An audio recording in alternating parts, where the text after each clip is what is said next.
All right, y'all, welcome to the show. We are all over the map today, number one. Number two, this is a jam-packed show. This is probably going to be a little longer than most of the shows, and you'll see why. So we got Marianne Williamson going on MSNBC for, I don't know if it's the first time or like the second time, but MSNBC is one of the networks that doesn't want to hear from her. They don't want to hear anything. They're Team Biden. It's very clear they're Team Biden, and so they're trying to effectively bury the fact that she's running for president. In fact, she went on Mehdi Hasan show, which isn't even on MSNBC proper, my understanding is. I think he's on Peacock, which is their streaming network, which is definitely different, probably gets lower numbers.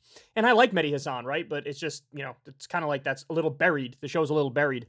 So we'll talk about that. We also have some of the key players in the January 6th riot have now been sentenced. I'll give you all the specifics around that. We have Nazi/Hitler cocaine to talk about, as one does. And then later on in the show, Fox News basically raids and confiscates Tucker Carlson's studio, which is something. We got a new lawsuit vis-a-vis Epstein. Apparently, JP Morgan Chase, the bank, was working with him in some very questionable ways, and now there's a lawsuit over that fact.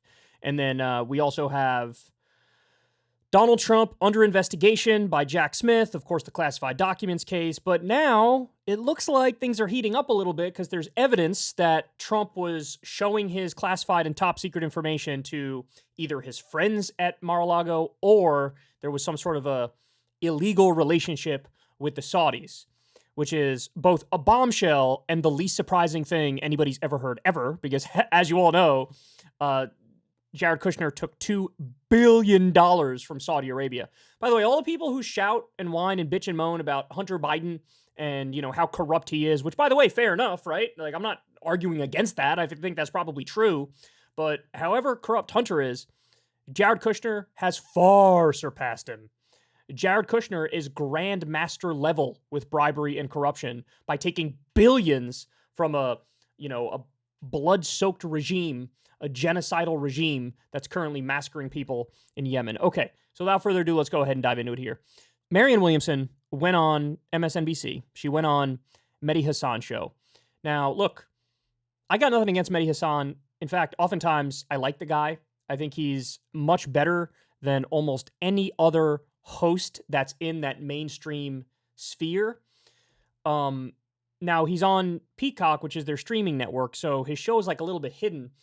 I mean, I think he'd do much better in the ratings if they gave him a real chance and put him like in prime time. Like, give him the 8 o'clock time slot. Maddow's gone most of the time now. Like, give him that, and then he would be a much better voice for MSNBC, better than every other host as far as I'm concerned. So, I like the guy, but you got to call a spade a spade. I think this interview was abysmal. I think it was abysmal. I think he did a horrible job. I think he's internalized Democratic leadership talking points. I think this is basically like, the DNC couldn't have sent him a list of talking points that were any more what they wanted than what he asked here. So let's go ahead and dive into it and we'll break it down. So what do you say to those who point out that, yes, you are popular with younger voters and on TikTok, but you can't win a Democratic presidential primary? You're essentially a spoiler candidate. And so by primarying Biden, all you're doing is weakening him in the general and making it easier for a Republican to beat him in 2024 in what will be a very tight election. Before she responds, I need to jump in on this. A spoiler candidate. Now, there's very vibrant and rigorous debate around the idea that a spoiler candidate is even a thing, right? So there's a debate around that whole concept to begin with. But insofar as that idea does exist, the argument is, if you run as an independent or a third-party candidate, you siphon votes in our two-party system away from the candidate who you are more ideologically aligned with. So, the classic example people use, again, is Ralph Nader running for president in 2000, got, some votes in Florida, and if Nader wasn't running and Gore only got like 50% of the Nader votes or 30% of the Nader votes, he would have won. He won anyway, right? But he would have won.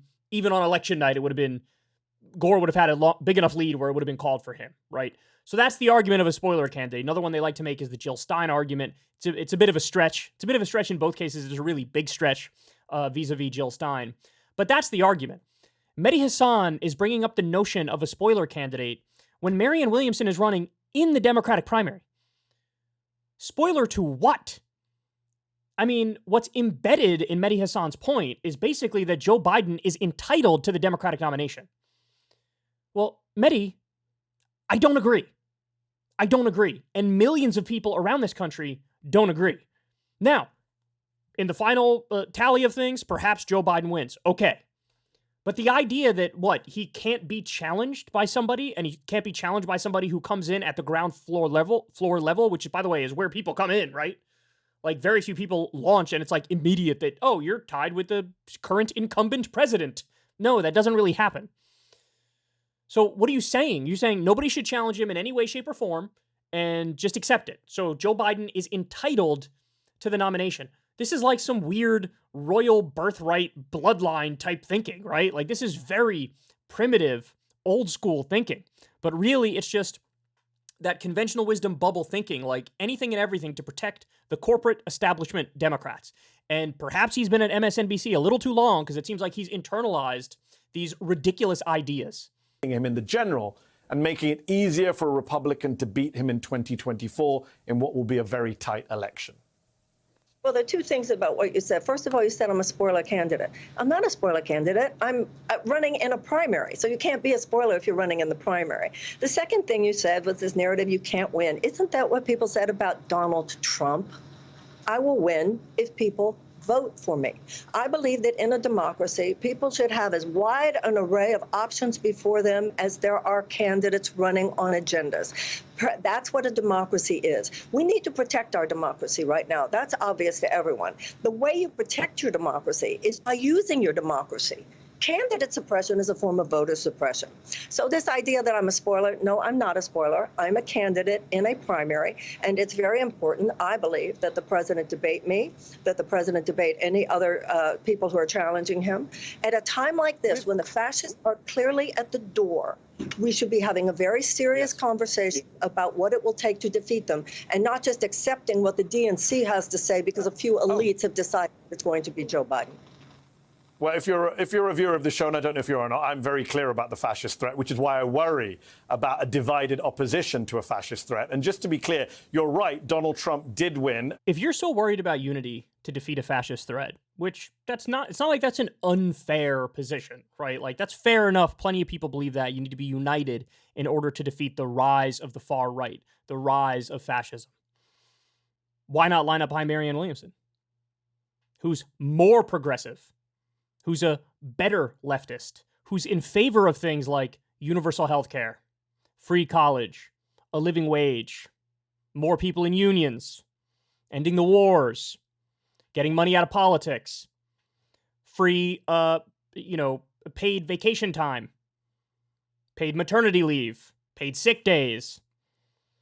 If you're so concerned about the rise of Trump and the rise of the far right, as I am and as most of you are, I want somebody who's a stronger candidate, who has a better ideology, who is more charismatic. That's Marianne Williamson. Guys, keep it real. Yes, Joe Biden is better than Donald Trump. There's no doubt about that. But also, he's barely alive. He is. He's barely alive. And ideologically, he's a neoliberal centrist, right? I think he's been more effective and to the left of Obama. I think he's been more effective and to the left of Bill Clinton. But that is not all that impressive, and that is not what we need at this moment. You know, we just discussed the other day that new poll that came out. It was, I think, 66% of the country said Joe Biden running again would be a setback or a disaster. 66%. The idea, everybody shut up, fall in line, don't have an election, don't have a race, don't debate, don't compare agendas. What are you doing? If anything, this is helping the far right. This is helping Donald Trump. This is helping fascists. That's what this is doing. God, it's so obnoxious, man. Because they're not, look, I think what bothers me the most about this stuff is they don't even bother to try to be consistent, right? It wasn't that long ago. It was the midterms, super recently, that the Democrats were sucking themselves off on a regular basis. We believe in democracy, and the conservative Republicans don't, and so that's why we're better. We believe in democracy, yes. And then here it's like, okay, let me run in this democracy because I think my voice is better than the current sitting Democratic president. It's like, oh, not like that. We believe in democracy, but not like that. We believe in it when it backs the way we think and what we want. The second it gets a little messy, and there's somebody who's a different candidate who's to our left who challenges the establishment and challenges democratic elites, not like that. We don't want that. God, it's so insufferable. About a divided opposition to a fascist threat. And just to be clear, you're right, Donald Trump did win against expectations. But to be fair, Donald Trump entered the 2016 race and led in the polls throughout. I think there was one brief moment where Ben Carson overtook him. Otherwise, he led the entire time. You got, correct me if I'm wrong, you never went above more than 1% in the polls in 2020. So I have to ask, what makes you think 4 years later, yes, now is my time? So what's the principle here? Is the principle that you're not allowed to run if you're not leading from the very beginning? Is that the principle that's at work? I'm curious. What's the principle, Mehdi Hasan? Because that seems like an absurd bar. It seems like massive cope. Again, it goes back to get out of the way. The anointed one has already been decided, even though he needs to not do any more work after 4 p.m. because he can't keep it together and his brain doesn't work after that. If you're a viewer of the show, and I don't know if you are or not, I'm very clear about the but to be fair, Donald Trump entered the 2016 race and led in the polls throughout. I think there was one brief moment where Ben Carson overtook him. Otherwise, he led the entire time. You got, correct me if I'm wrong, you never went above more than 1% in the polls in 2020. So I have to ask, what makes you think 4 years later, yes, now is my time? Okay, first of all, I've been up to 11% this time. Right, that's number one. And number two... By the way, there was one poll where she was 14%, so she's not even right about that. She's been up to 14 has been her high. Ameliorative effect in somebody telling the truth. Somebody needs to tell the truth about this country, which the American people know. Please remember, Mehdi, 70% of the American people do not want him to run again. The American people, you have 70% of the American people who live with chronic economic anxiety. You have 64% of Americans who cannot absorb a $400 unexpected expenditure. We have 60% of Americans who are living paycheck to paycheck. 1 in 4 Americans live with medical debt. You have 18 million Americans who cannot even afford to pay for the prescriptions that their doctors give them. Agree on all of that. So what are you proposing to do that's different to Joe Biden? Briefly. It looks like she's muted there. Is she muted? When he cuts her off, she gets muted? Agree on all of that. So what are you proposing to do that's different to... Oh my God. When he cuts her off, she gets muted. Wow, man. Wow, Mehdi, or Mehdi's producer, or whoever's responsible for that. Briefly explain to our viewers, what is your policy platform, briefly? My policy... Can we just pause and reflect on this? So, the majority of the back and forth is like, you can't win, you're at 1%, why are you even running? Isn't this silly? Aren't you a spoiler candidate? Why not step aside for Biden? And then now he's like, briefly tell us what you're running on. No, shouldn't you flip that? Shouldn't it be, look, if you don't think she could win, God bless, you're entitled to your opinion. You can express that. But shouldn't most of the interview be about policy so you let the audience make up on their own if they want to vote for her or not? But you flipped it. You flipped it. It's like berating and chastising and giving this impression of like, ha, this is a waste of time. Anyway, I guess, what's your agenda? Whatever, just get it out of the way, please. Man, this is insufferable. Platform is that the American people should have an opportunity for an economic U-turn, for fundamental economic reform. We should have the same things that every other advanced democracy has. We should have universal health care. We should have free college tuition and tech school. We should have free child care. We should have paid family leave. We should have guaranteed sick pay, and we should have a guaranteed living wage. We should have an economic bill of rights. We have a country where there has been a massive transfer of wealth into the hands of 1% of our people. It has completely destroyed our middle class, and it is now baked into the cake of how our political system operates, that we will continue to make it easier for people who already have to get more and everyone else to struggle to make it. The majority of Americans live with constant economic anxiety in the richest country in the world. When she actually gets to talk about her agenda and the policies she supports, man, she's pretty agreeable, isn't she? She's pretty agreeable. There's this thing that a lot of people do, which is like, oh yeah, I agree with that, but yeah, I'm with you. I'm with you on all that. But, well, what's the but for? If you agree with her on the policies, if you're with her and you think her agenda is the best, There's no but. There's no but. Just vote for her. You don't have to sing her praises. You don't have to do a parade for Marianne Williamson. You don't have to crusade on her behalf. If you like her policies, vote for her, right? And I'll go a step further, at least in the sense that if you care about electability first and foremost, I would vote for her. Why? Because I think she's much better against any Republican candidate than Joe Biden is. And for a myriad of reasons, but probably the most important one is she could complete a full sentence. She's not like clearly in mental decline. I know that's a low bar, but she surpasses even the higher bars. But I care about electability and I care about the policy agenda, first and foremost, the policy agenda. So there is no but. Look, from my perspective, she's by far and away the closest to my ideology of any candidate, and it's not even close. And so I think here's the thing that's very frustrating. It's that, look, if you're in the media, in theory, ideally, the way you approach these situations is give everybody a hearing. And the way you do that is by, fleshing out their agenda, their ideology, their policy preferences, right? You can have whatever opinion you want. If you think Marianne Williamson has no chance, by all means, go right ahead. I certainly have strong opinions on people like Vivek Ramaswamy and Nikki Haley and Tim Scott, and I think those opinions are accurate. But what you'll notice is, even in my coverage of, say, Vivek Ramaswamy, when he launched, we went through his whole launch video. We went through his whole list of policies that he cares about and he's running on and he's leading with. And so I'm of the opinion, yeah, you really got no chance. But also, here, let me take your policy seriously and tell you why I disagree with them and what the point is here. But first and foremost came the meat and the substance. With Marianne, what's happening is the opposite. And that's what frustrates me. It's like she's not being given a fair shake on her policy ideas. She's not being given a fair shake on her ideology because we can't get past that first step where it's like, okay, whatever you think of her, just take her at face value and seriously and evaluate from there. Everybody jumps right to well, you're unserious. Well, you can't win. Well, you're just a self-help person. Well, you're a spoiler. And it's like that dominates the conversation. And that is fundamentally unfair. You should at the very least have whatever opinion you want about her, but at the very least, go by policy first and foremost. And it doesn't look like anybody's doing that. And clearly the thrust of this conversation, what Mehdi Hasan wanted people to take away was like, LOL, why are you wasting your time?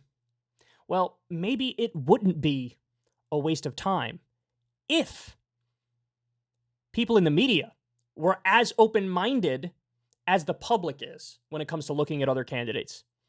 Because this is what we're seeing in a lot of the polls. CNN poll just came out. RFK 20%, Marianne 10%. There's another poll that came out. RFK 11%, Marianne 11%. There's one, a few weeks back, Marianne 14%. So clearly the public is open because they're supporting these people even based on like limited information and these people not being out there all that much, certainly not being nearly as visible. If the public is open because they see what's going on with Biden, shouldn't the media be a little bit more open? Why has it been the case that, she's only been invited on MSNBC twice and both of the shows, keep it real, no disrespect to these people, but the shows she was invited on were not really the top shows. Has she been invited on the primetime slot? Have the biggest names at CNN invited her on? No. So hear her out, give her a fair shot, evaluate the policies, and have whatever opinion you want. But don't nip it in the bud because your personal bias and personal opinion. And that's what they're doing. So, I mean, basically, my biggest issue here is it looks like he's internalized DNC talking points and he's spewing them. I mean, saying that she's a spoiler candidate when she's running in a primary, which by definition cannot have a spoiler. And also, by the way, I'm of the belief a tough primary makes it more likely you win a general, right? It'd be worse for Biden if he had no opponent, nothing happened, and then he goes up against Trump. It's like exercising to, competing in a sporting event. You want to exercise before you get to the sporting event, right? You want to exercise in the debates with Democrats before you get into the big debate with Republicans. But they don't ask, they're precious little flowers, and oh my God, if you say anything against him or if you question any of his agenda, well, then you're part of the problem and aren't you helping Trump? It's such a false debate. It's so fake, and I hate it. Hey, y'all, do me a favor and like and subscribe. It helps out big time in the algorithm. Click the bell as well for notifications when videos drop, and watch that video on screen right now. You know you want to.